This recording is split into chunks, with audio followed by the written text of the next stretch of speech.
visuel avec elle, mais que cela reste à confirmer. Il n'y a toujours pas de déclaration officielle de la part de la Maison-Blanche ou des membres du Congrès, et on ignore où il se trouve après avoir appris que la majeure partie de Washington, D.C. avait été envahie par les créatures plus tôt dans la journée. La journaliste s'arrête soudainement de parler, et un air terrifié apparaît sur son visage, ses yeux étant fixés sur quelque chose se situant hors de l'écran. La caméra fait une rotation et montre un SCP-173 se tenant au-dessus d'un caméraman mort. Un cri retentit et la caméra revient sur la journaliste, désormais morte, la tête tournée à 180 degrés, avant qu'un autre bruit d'eau brisée ne retentisse et que la transmission ne s'arrête. Une femme vêtue d'une veste de chercheur de la Fondation SCP est assise devant un ordinateur dans un bunker sécurisé. Elle a un large médaillon autour du cou et elle tape frénétiquement comme si le temps était compté. Journal personnel du Dr Bright. D'après les quelques informations que j'ai pu recueillir, il semblerait que le SCP-173 ait assiégé et détruit 4 établissements de la Fondation, presque simultanément au cours des dernières 24 heures. Chaque entité fait preuve de la même puissance que l'original, et des milliers d'entre elles, travaillant ensemble, sont capables de détruire des bunkers en béton et de briser des portes en acier de 30 cm d'épaisseur. Moi-même, j'ai été tué 37 fois la semaine dernière. Ils peuvent me sentir d'une manière ou d'une autre, peu importe le corps que j'incarne. La majorité des membres de l'O5 restants pensent qu'il s'agit d'un scénario de fin du monde, de classe XK, et qu'ils vont s'occuper du problème, ou bien ce sont les Russes qui le feront. Ils évacuent cette base, ce qui signifie qu'il n'y aura plus un seul scientifique de la Fondation dans le Nouveau Monde. Ils disent qu'ils vont essayer d'évacuer les survivants, mais j'en doute. Il ne doit pas y avoir plus de quelques centaines de personnes dans toute l'Amérique du Nord, de toute façon. J'ai réussi à me rendre dans un bunker sécurisé, mais qui sait combien de temps il faudra avant qu'il ne puisse entrer. Je ne pense pas qu'il y ait la moindre chance que je puisse sortir non plus. Je commence à manquer de nourriture et je ne sais pas ce qui m'emportera en premier.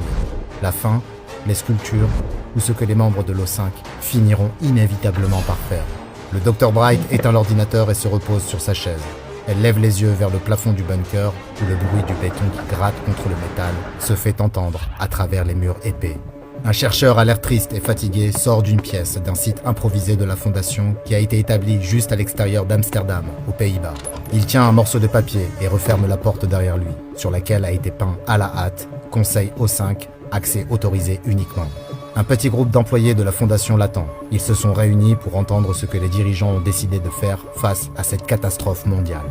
Le chercheur regarde les visages de ses collègues et lorsqu'ils établissent un contact visuel, la Fondation SCP détient actuellement un nombre non communiqué de SCP-5201 domestiqués dans l'aile de confinement des animaux du site 235. Comme cette espèce est réputée pour pratiquer le cannibalisme, chaque spécimen est détenu dans une cellule de confinement individuelle. Le fait de nourrir le SCP-5201 avec des organes humains pose des problèmes éthiques et logistiques évidents, mais la Fondation a découvert que le SCP-5201 peut très bien se nourrir de n'importe quel mammifère nouveau-né pesant au moins 1 kg.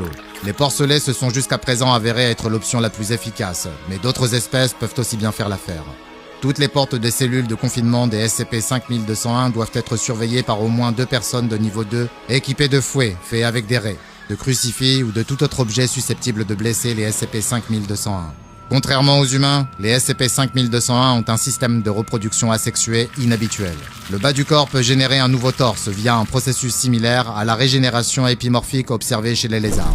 Le torse d'un SCP-5201 laisse derrière lui la partie inférieure de son corps et part à la recherche d'une femme humaine compatible. Le SCP-5201 attaque et dévore cet être humain en prenant possession de la partie inférieure de son corps.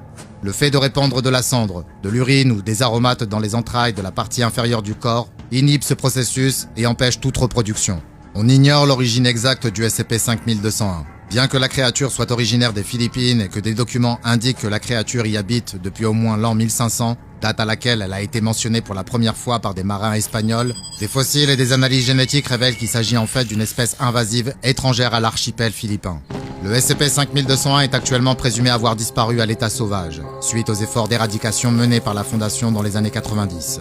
Une vague d'attaques de SCP-5201 au début des années 90 a incité la Fondation SCP à s'associer au comité surnaturel des Philippines et à la coalition occulte mondiale afin de prendre des mesures visant à empêcher la propagation du SCP-5201 dans d'autres pays. Baptisé projet Dipsy, l'opération a consisté à amnésier les habitants des principales villes des Philippines, à financer des campagnes de communication visant à faire passer le SCP-5201 pour un produit du folklore et des légendes urbaines, et enfin à apprivoiser les SCP-5201 rescapés en vue de mener des recherches sur la régénération cellulaire. Du fait de leur agressivité et de leur penchant pour la chair humaine, les SCP-5201 tentent régulièrement de briser leur confinement, ce qui leur a valu d'être classés Euclide. Et même si la Fondation SCP a fait de son mieux pour éliminer toute menace de SCP-5201, rien ne garantit que quelques spécimens de ce monstre cruel ne se soient pas glissés entre les mailles du filet et ne se soient pas répandus dans le monde au-delà des Philippines. Avant de vous coucher, vérifiez quand même si votre chambre ne présente pas de fissures ou de trous suspects. En effet, il existe peu de choses plus désagréables que de se réveiller à la suite de rêves agités et de trouver une longue langue visqueuse coincée au fond de votre gorge. À présent, allez consulter une autre rubrique des dossiers du Dr Bob, comme le SCP-1013, Cocatrice, pour découvrir une autre histoire concernant un monstre mythologique, mais bien réel. Et n'oubliez pas de vous abonner et d'activer les notifications afin de ne pas manquer une seule anomalie, car nous poussons toujours plus loin nos investigations dans les archives classifiées de la Fondation SCP.